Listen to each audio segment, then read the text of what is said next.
Dobar, spimplao. Gledaj mi. Regen.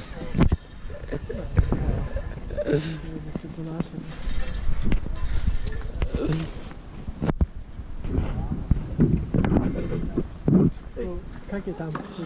Mislim da budu 4-2. A prvi?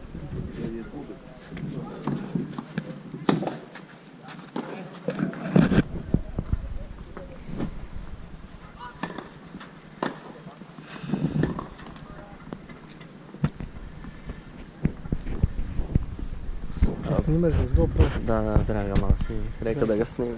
A kako ćeš kroz ogradu? Tu. Sad se ne treba ponašati, sad više nije zgrada. Ko on? Da. Sad gore živi na bregu.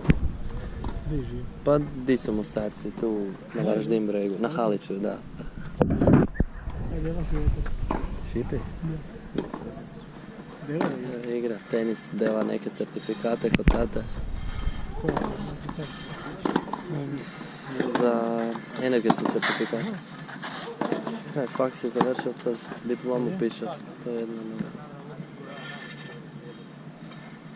To mora diplomirati.